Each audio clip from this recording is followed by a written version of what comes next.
A Monster Calls. Life Writing. Stories, Connor thought with dread as he walked home.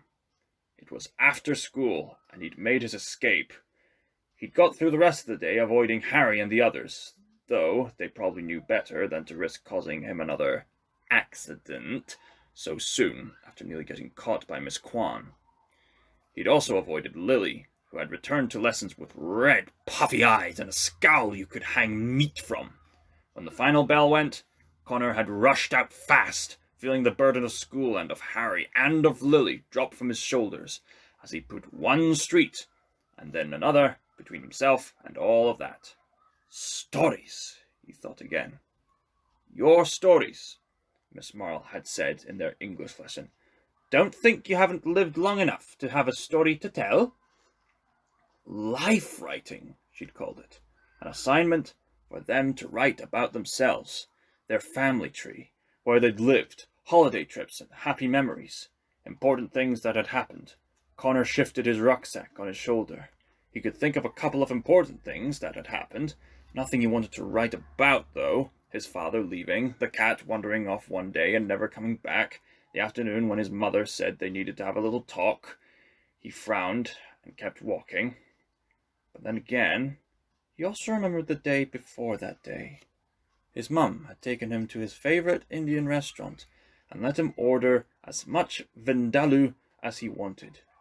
Then she'd laughed and said, "Why the hell not?" and ordered plates of it for herself too. They'd started farting before they'd even got back in the car. On the drive home, they could hardly talk from laughing and farting so much. Connor smiled just thinking about it, because it hadn't been a drive home. It had been a surprise trip to the cinema on a school night, to a film Connor had already seen 4 times, but knew his mum was sick to death of.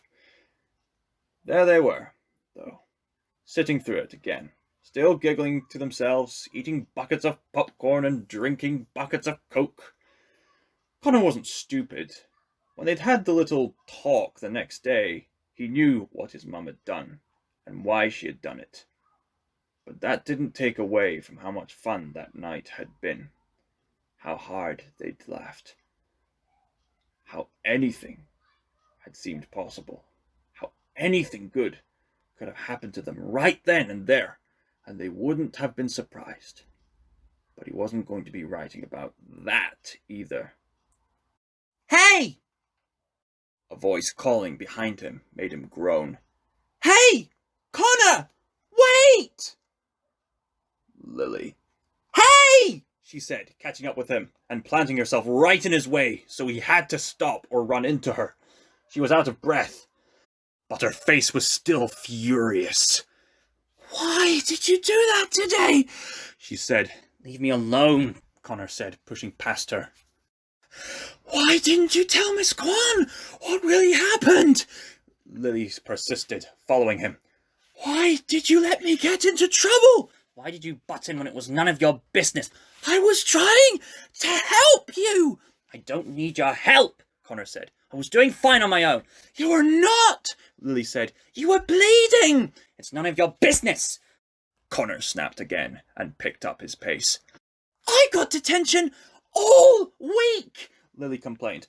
"And a note home to my parents." "That's not my problem." "But it's your fault." Connor stopped suddenly and turned to her. He looked so angry she stepped back, startled, almost like she was afraid. "It's your fault," he said. "It's all your fault." He stormed off, back down the pavement. "We used to be friends," Lily called after him.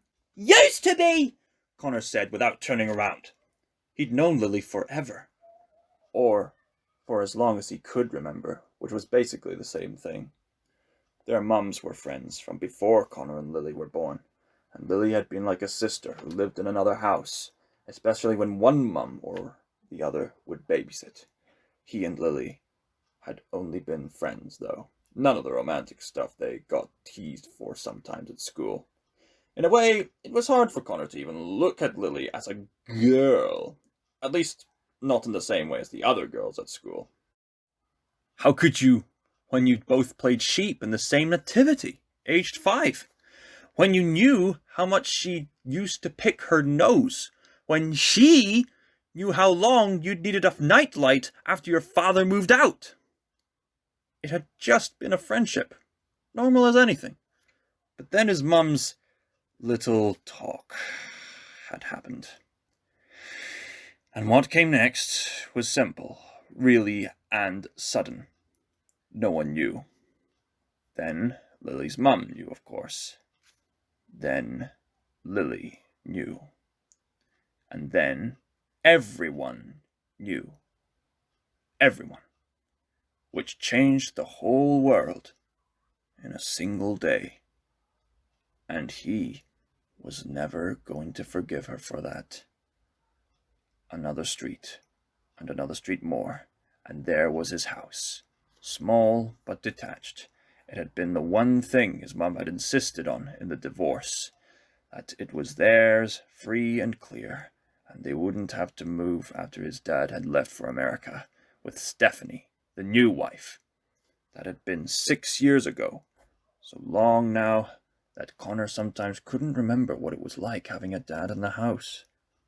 Didn't mean he still didn't think about it, though. He looked up past his house to the hill beyond, the church steeple poking up into the cloudy sky, and the yew tree hovering over the graveyard like a sleeping giant. Connor forced himself to keep looking at it, making himself see that it was just a tree like any other, like any one of those that lined in the railway track.